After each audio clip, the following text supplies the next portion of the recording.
a donné le cœur de figurer parmi les meilleurs. Quand vous apparaissez sur le tapis vert, nous sommes tous convaincus au club des supporters. Et si certains vous trouvent un peu jojo, oui, le numéro 1, ce sera Sochaux. Allez, Sochaux! Allez, allez, allez, allez, allez, Sochaux! Allez, Sochaux! Allez, allez, allez, allez, allez, Sochaux!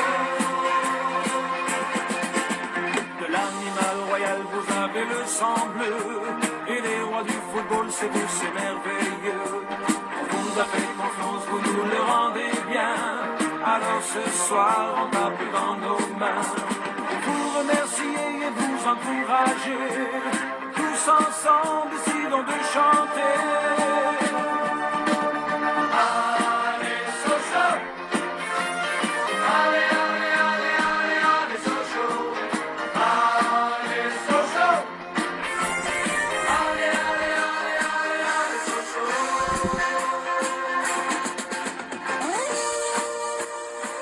Bonsoir à toutes et à tous, bienvenue dans votre émission Soyons Sport. On est ensemble de 18h à 19h30 pour refaire toute l'actualité sportive au niveau international, national et surtout bien évidemment régional, car il y aura beaucoup de choses à dire dans cette émission ce soir.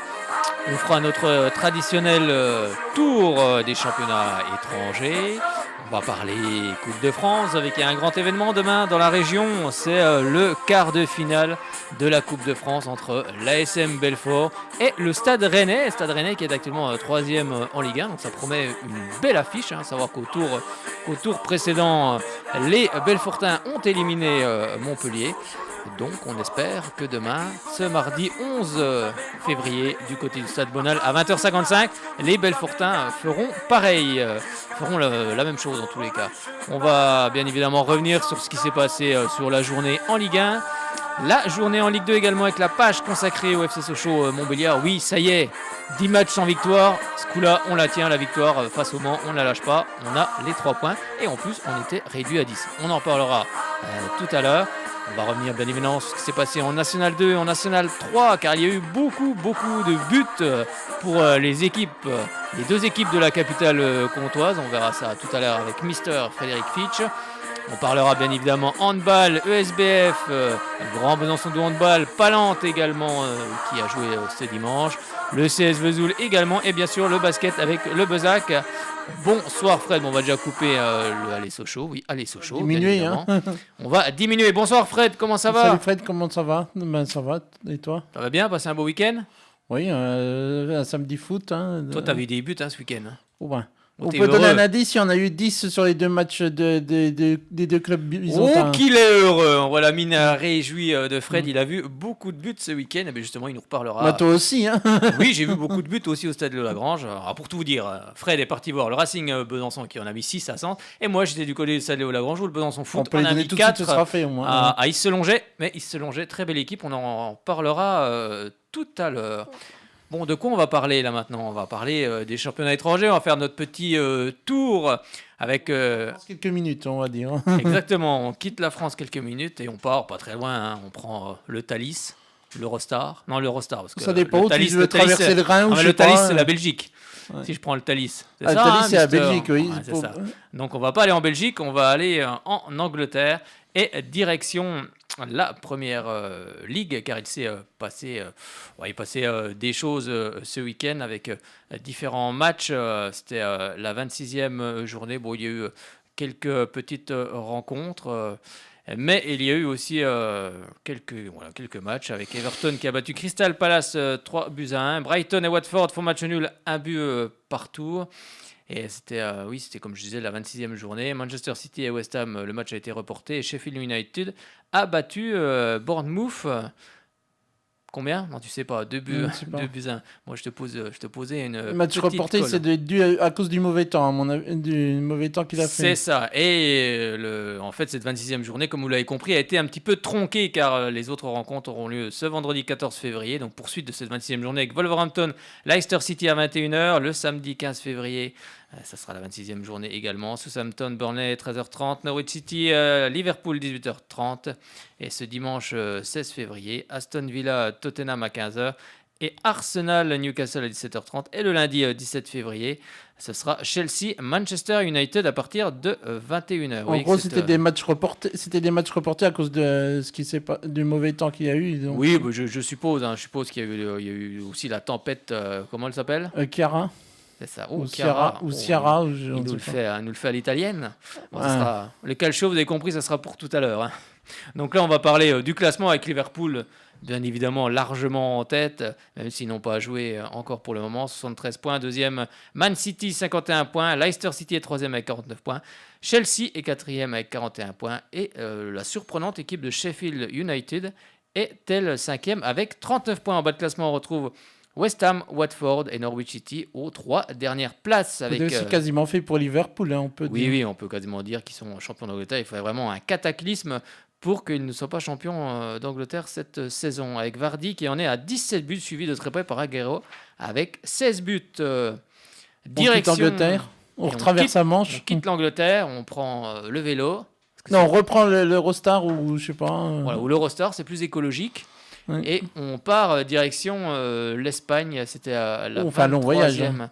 Exactement, à la 23e journée ce week-end, avec tous les résultats, avec Alaves qui a battu Eibar 2-1, Levante a battu Leganés 2-0, Retafe a battu le FC Valence 3-0, Valladolid et le Villarreal 1 but partout, l'Atlético Madrid a battu Grenade 1-0. L'Espagnol Barcelone a battu le Real Mallorca, ça c'était ce dimanche. La Real Sociedad a battu l'Athletic Bilbao 2-1. Le Real Madrid est allé s'imposer du côté de l'Osasuna 4-1, alors que le Real perdait 1-0 à la 14e minute de jeu. Et puis le Celta Vigo a battu le FC Séville 2-1. Et le FC Barcelone s'est fait un petit peu peur du côté du Betis Séville, mais les Catalans se sont imposés 3-2. Au classement, le Real Madrid est en tête avec 52 points, suivi du FC Barcelone avec 49 points. Troisième, Retafe, surprenant, cette équipe de Retafe cette saison, 42 points. Quatrième, l'Atlético Madrid, 39 points. Ensuite, on retrouve le FC Séville, 5e et 6e, la Real Sociedad avec 39 et 37 points. En bas de classement, on retrouve 18e, 19e et 20e, Leganés, le Real Mallorca. Et l'Espagnol Barcelone qui est revenu, vous savez, il était dernier, et ils sont revenus à égalité de points avec le 18e, et ils sont qu'à 2 points du 17e. Le premier relégable, si on préfère. Exactement. Avec Lionel Messi toujours en tête du classement des buteurs, avec 14 buts, suivi de très près par Karim Benzema à 13 buts, et Suarez avec 11 buts. 2 du Barça, 1 du Real, ça fait. Exactement, tu as tout fait. Tu es bon, toi, en calcul mental. On traverse la Méditerranée pour aller en Italie, d'ouest en est. Exactement, on va en Italie, oui, tu as bien trouvé. On va en Italie, regardez ce qui s'est passé également pour cette 23e journée, avec la Fiorentina qui s'est inclinée sur son terrain face à l'Atalanta Bergame 2-1. La Sampdoria de Gênes est allée s'imposer du côté du Torino 3-1. Et la Vérone a battu la Juventus Turin 2-1. C'est une belle performance d'Hellas Vérone. Spal Ferrara s'est incliné chez lui face à Sassuolo 2-1. Lecce est allé battre Naples 3-2. Genoa a battu Cagliari 1-0. Le Brescia et l'Udinese font match nul, 1 but partout. La Lazio de Rome a battu Parme 1-0. Et l'Inter de Milan, dans on va dire le classique entre l'Inter de Milan et le Milan AC, le derby. Eh bien, c'est l'Inter. Milanais, oui. Le derby milanais, comme tu le dis si bien, Fred. L'Inter de Milan a battu le Milan AC 4-2 avec un but de Zlatan Ibrahimovic, 45e minute de jeu. Au classement, la Juve est en tête, mais attention, à égalité de points, 54 points avec l'Inter de Milan qui est deuxième. Troisième, la Lazio de Rome, 53 points. Tout est relancé dans ce calcio. Quatrième, l'Atalanta Bergame qui est un petit peu plus loin avec 42 points. Ensuite, on retrouve l'AS Rome, 39 points. Et sixième, Hellas Vérone avec 34 points. Et en bas de classement, 18e, 19e et 20e, Genoa, Brescia, Spal Ferrara. Mais tout est serré aussi en bas entre le 17e et le 18e. Au classement des buteurs, le Romain de la Lazio, Immobile en est à 25 buts déjà, Cristiano Ronaldo 20 buts et Lukaku de l'Inter Milan avec 17 buts. On peut dire qu'il est immobile, hein. On peut dire qu'il est immobile. Hein. On ne peut pas dire qu'il est immobile, il a déjà mis 25 buts. Immobile, on va dire quoi. Voilà, c'est ça, exactement. Il est très mobile. On traverse les Alpes et on va en Allemagne. Et on va en Allemagne, d'ailleurs, j'en profite pour dire qu'il n'y aura pas d'émission la semaine prochaine, car je serai du côté C'est de déjà la Ligue Dortmund. des Champions la semaine prochaine, en gros. Exactement, je serai du côté de Dortmund. Bon, on n'en a pas parlé ce soir parce que le programme Ouais, est quand huitième même de finale de Ligue des Champions. exactement entre le Borussia Dortmund et le PSG.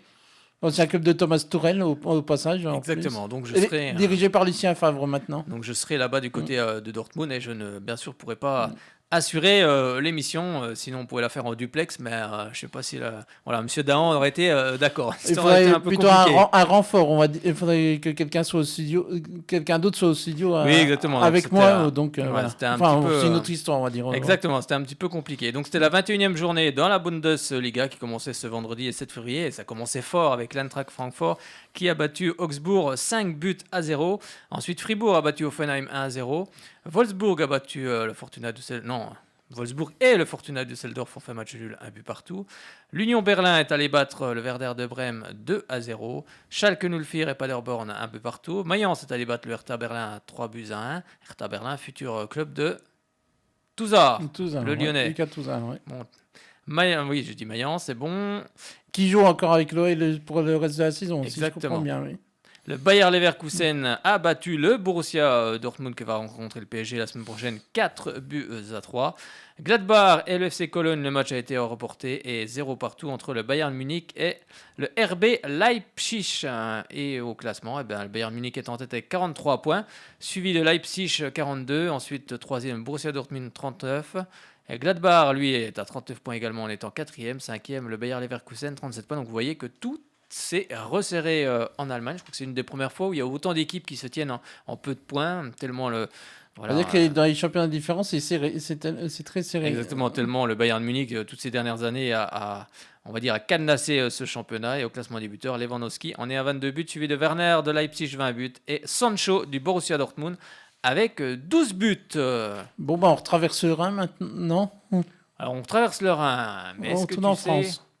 De quoi on va parler? De sûr, c'est en France, de sûr, déjà. De sûr, c'est en France. Oui, Peut-être c'est ça. quart de finale de la Coupe de France, ça, avant de passer à la Ligue 1. Et puis, Ben oui, on va parler un peu de cette Coupe de France, non? oui, quart es de d'accord? finale. Quart de finale, c'est quand même énorme. Et n'est-ce c'est une pas? première pour un club. C'est une grande première pour un des clubs qualifiés, un des 4 clubs qualifiés, on peut dire. Oui, exactement. C'est vrai que c'est en tout cas une grosse performance. Allez, on commence par le jingle. Je crois que c'est le nouveau jingle, si je ne me trompe pas. On va écouter parce que je crois qu'il y en a un nouveau. Allez, jingle, Coupe de France, c'est parti. ASM Belfort, Stade Rennais.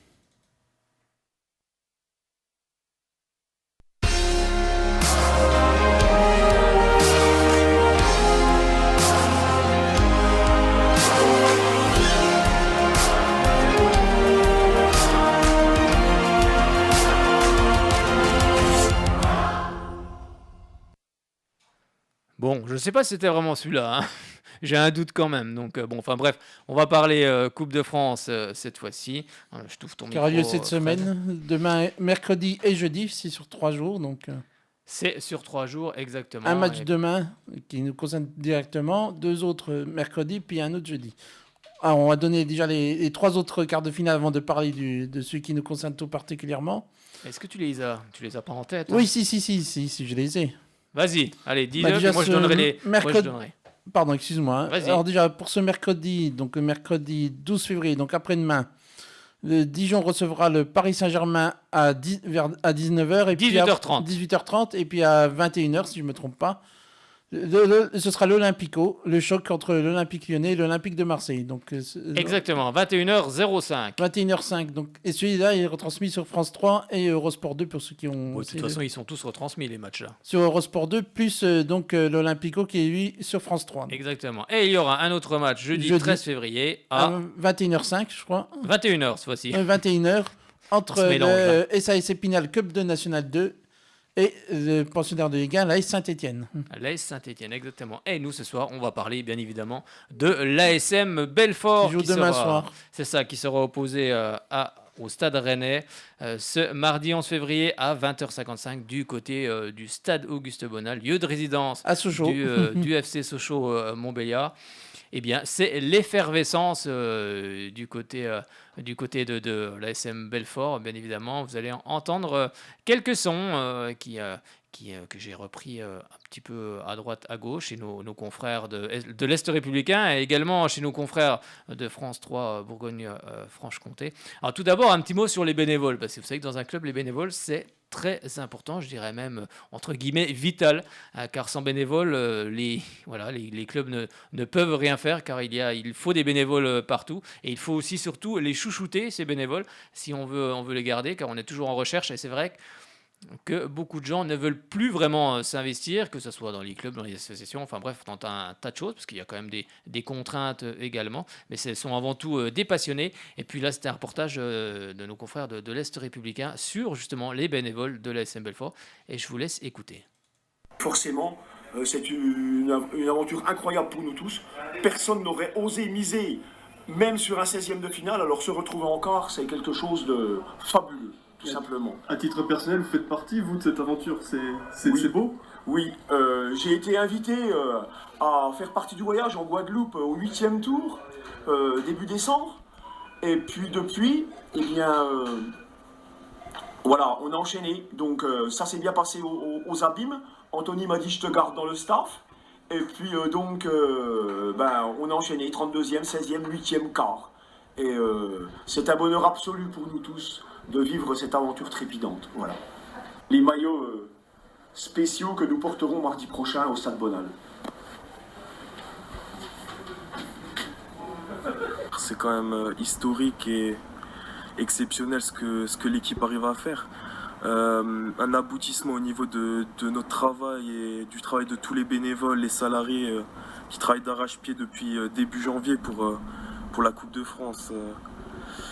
Et on espère que mardi, ça sera une belle fête et que l'aventure continue, même si on sait très bien que ça va être très dur. C'est historique et exceptionnel ce que l'on vit actuellement. Et d'ailleurs, je remercie l'équipe, car c'est grâce à eux que nous vivons des moments comme ça. Et même s'ils nous donnent une grande charge de travail, on aime ça et c'est que du plaisir.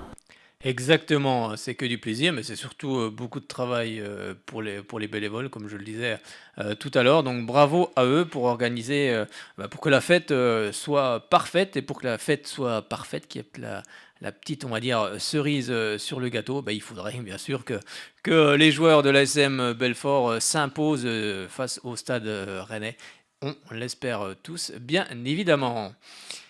Un petit mot également sur les places. Bon, il y avait déjà 16 000 places de vendues, plus je crois 3 000 invitations, donc ce qui ferait un total de 19. Enfin bref, ça devrait quasiment se jouer, je pense, à guichet fermé.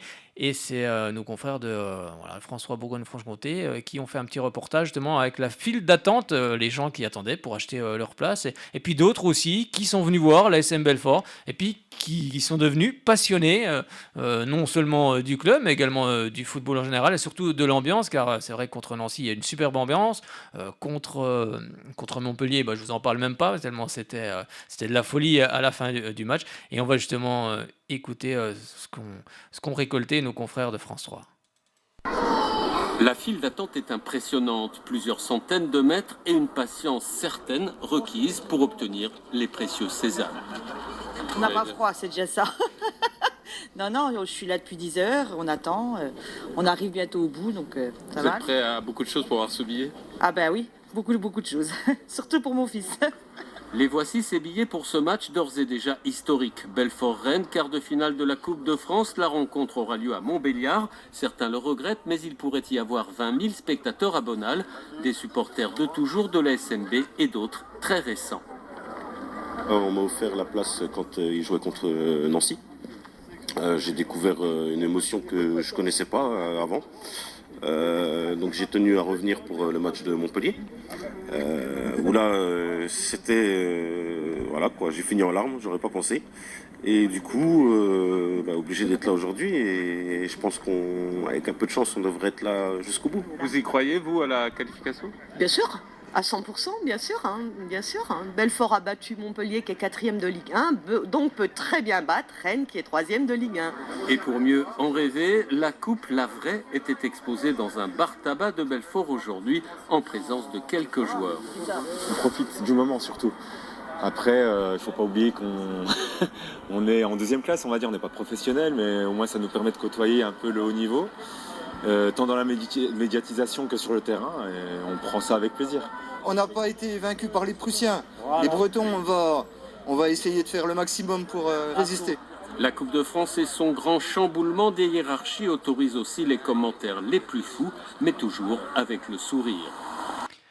Et oui, comme le disait cette dame, pourquoi? Bien sûr qu'on y croit. Heureusement qu'il faut y croire quand on joue en Coupe de France. Si on n'y croit pas, c'est pas la peine.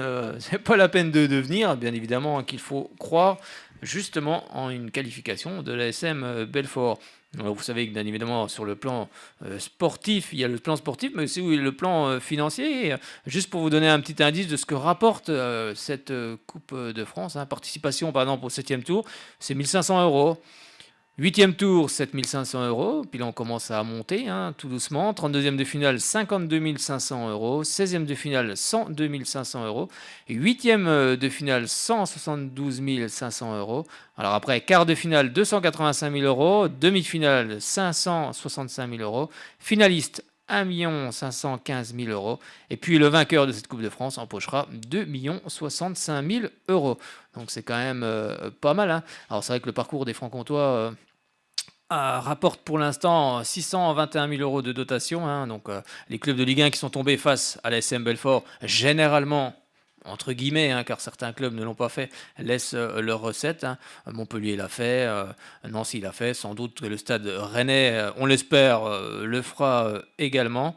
Eh bien, tout ça, ça fait aussi des affaires d'un club amateur. Ça permet d'avoir un budget peut-être un peu plus conséquent la saison prochaine. En tous les cas, ça permet d'avoir de l'argent et c'est en tous les cas très important. Mais ça sera une belle fête du côté de l'ASM Belfort. Il y a un joueur qu'on connaît bien évidemment, car il est passé par Sochaux, c'est Isaac Umdenstock. Donc, il était interrogé par nos confrères de l'Est républicain sur ce qu'il ressentait et sur les matchs qu'il avait déjà vécu en Coupe de France avec Sochaux. On l'écoute tout de suite. Vous attendiez à un tel parcours en Coupe de France? Ah non, pas du tout. C'est une surprise. Déjà que j'ai eu l'occasion de la jouer, moi, cette Coupe de France, avec le FC Sochaux. On s'est fait éliminer par Épinal. Donc j'ai rebondi ici avec le parcours qu'on connaît à Belfort. Déjà un premier exploit contre Nancy, un second contre Montpellier, puis maintenant c'est le Stade Rennais, donc on a hâte d'y être. Quelle chance vous accordez face à cette équipe bretonne? Bon, on a la chance, je pense qu'on doit tous y croire. On doit tous y croire. Si nous n'y croyons pas, je ne sais pas qui va y croire pour nous. Donc on n'y va pas là-bas pour faire de cadeaux au Stade Rennais. Il faut qu'on ait confiance en nous, qu'on donne tout. Et puis il n'y a pas de raison que ça passe pas. Qu'est-ce que vous regrettez le plus face à des professionnels? Je pense qu'il faut être vigilant partout. Voilà, c'est une équipe qui est 3e de Ligue 1. Donc pour être à ce classement, il faut être bon dans tous les domaines. Donc il faut être vigilant vraiment partout. Est-ce que les 2 défaites en championnat ont altéré un petit peu votre morale avant ce rendez-vous?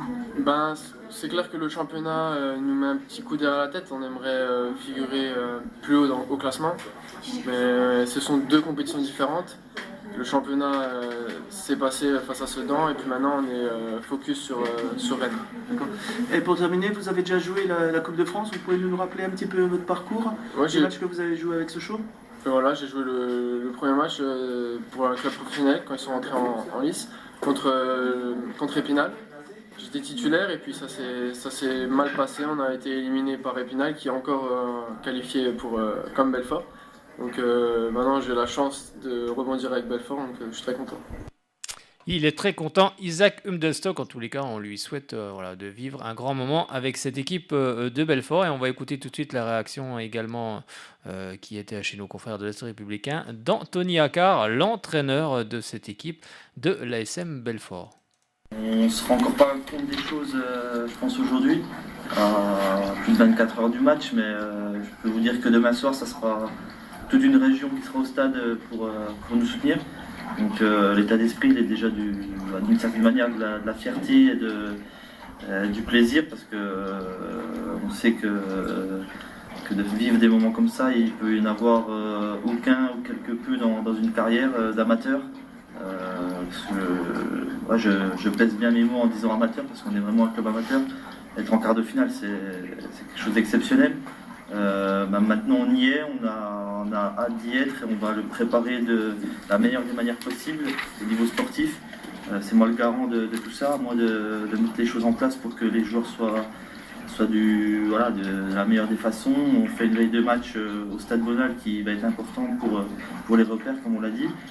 Comme Isaac l'a souligné, après le stade sera vide sur un huis clos, mais demain ça sera différent, mais ça c'est très important d'y aller ce soir. Et l'état d'esprit, j'ose espérer que mes joueurs soient en forme et disposés pour prendre ce stress comme une manière positive pour accumuler de la force et de l'envie pour faire ce match. Ouais. Bon, depuis le match contre Montpellier, il y a quand même eu 2-3 événements, on va dire, contraires pour le club. Vous êtes suspendu, il y a un joueur suspendu, il y a les 2 défaites en championnat. Est-ce que ça pèse sur la préparation du match? Évidemment, ça a pesé ces dernières heures sur la préparation. Après, on doit digérer ce qui s'est passé. Comme on dit, le passé c'est le passé. On doit aujourd'hui se préparer pour ce match. Alors avec certains joueurs majeurs suspendus qui va faire défaut, et on va essayer de combler ce manque par encore du collectif et trouver une manière d'évoluer demain. Mais je ne me fais pas de soucis par rapport à ça. On a les capacités pour le faire. Par rapport à moi, ma suspension, ça reste anecdotique. C'est tant pis pour moi, comme on dit, et je ne veux pas transmettre cette frustration aux joueurs. Au contraire, c'est à eux de prendre ça comme une force en plus. Et moi, je serai toujours derrière eux, même si je serai 5 mètres derrière devant une touche. Oui, c'est vrai qu'Anthony Accard sera suspendu pour cette rencontre. Il devra aller en tribune car il avait pris 2 cartons jaunes lors du dernier match. Alors le deuxième, moi j'ai toujours pas compris de quoi il s'agissait exactement. Mais Fred, alors dis-nous un petit peu qu'est-ce qu'ils ont fait nos Belfortins ce week-end. Ils se sont inclinés contre le leader de leur groupe en National 2, c'est-à-dire le CS Sedan Ardennes.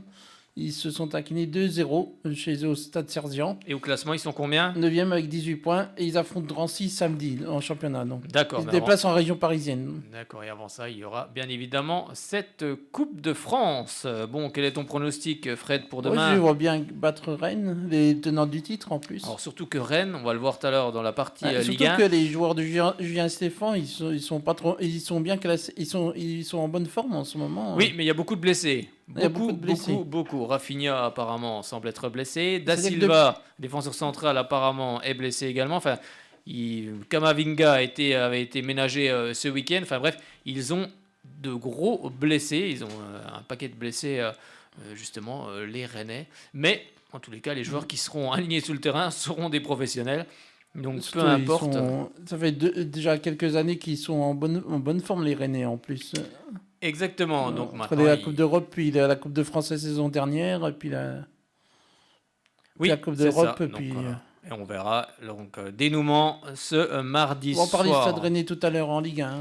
Exactement, on en reparlera tout à l'heure. On va refermer cette page Coupe de France. On va faire une bonne transition d'ailleurs, on va parler de Ligue 1. Exactement, mais avant, on va parler D1 féminine avant, parce qu'il y avait une journée de championnat juste avant, et on va en parler de la D1 féminine. C'était la 15e journée, donc si vous voulez toujours nous appeler, faites travailler Monsieur Fitch 03 81 50 67 51 pour Belfort. Oui, dépêchez-vous, il reste quelques secondes si vous voulez en parler. On va intervenir pour Sochaux tout à l'heure aussi. Mais oui, pour Sochaux, et puis après on pourra toujours mêler Belfort dans toutes nos actus, parce que ça va être un peu le fil rouge de la soirée, la SM Belfort, dans ce quart de finale de Coupe de France. Là, on va parler de la D1 féminine avec tous les résultats de cette 15e journée. Je vous les donne avec Bordeaux qui est allé battre Fleury 2-0.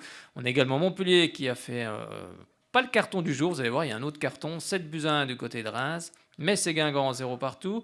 Le Paris FC est allé battre Dijon 4-0. L'Olympique Lyonnais, c'est les Lyonnaises qui ont réalisé le carton du côté de Marseille, de l'Olympique de Marseille 8-0. Et le Paris Saint-Germain est allé battre Soyo 3-0.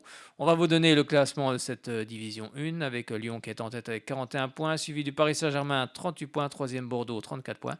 Et dernière position, on retrouve 12e Metz qui a 2 points, qui est déjà à 4 longueurs de Marseille, qui est 11e. C'était les résultats de la division 1 Arkema.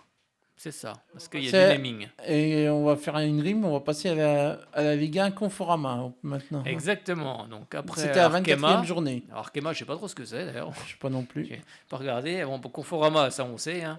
On est parti pour se meubler, donc maintenant on est obligé de tous les dire. Conforama, Darty, But, enfin bref. Oui. Allez, maintenant on va ouvrir la page Ligue 1, on va regarder tout ce qui s'est passé ce week-end. C'est parti, jingle.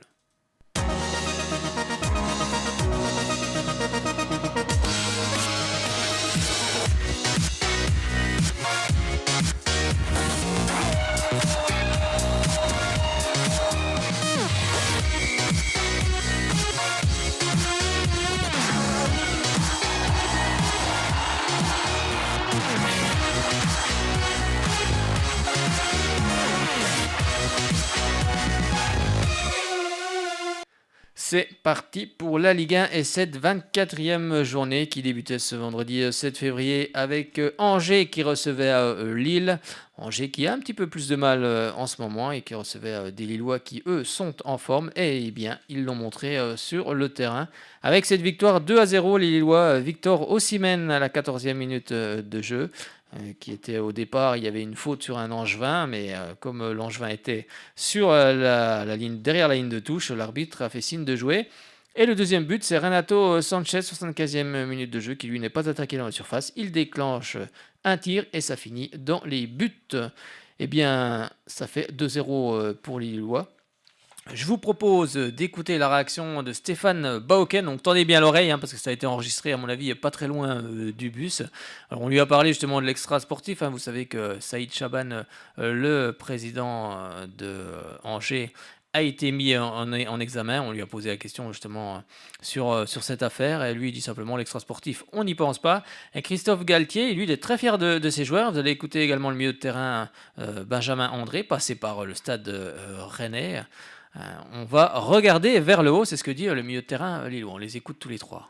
Ouais, je le ressens un petit peu parce que on a fait 5 matchs en 2 semaines et ça a toujours été négatif.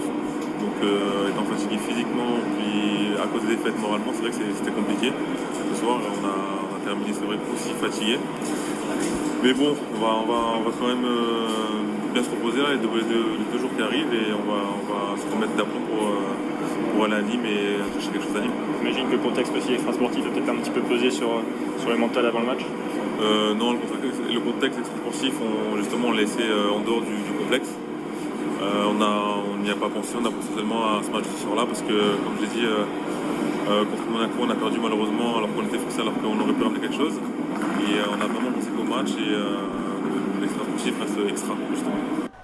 Une victoire importante. J'ai aimé la manière dont les joueurs ont démarré le match, la manière dont ils ont abordé aussi ce match-là, le 3e en 6-7 jours. Je crois que notre victoire est méritée, on s'est créé beaucoup de situations. J'ai aimé la manière dont l'équipe a évolué et la manière dont elle s'est comportée aussi quand c'était un peu plus difficile parce que l'adversaire a poussé à un certain moment, tout le monde s'est accroché, tout le monde a été solide à son poste. Nous gagnons notre 3e match là, en 7 jours, nous gagnons à l'extérieur.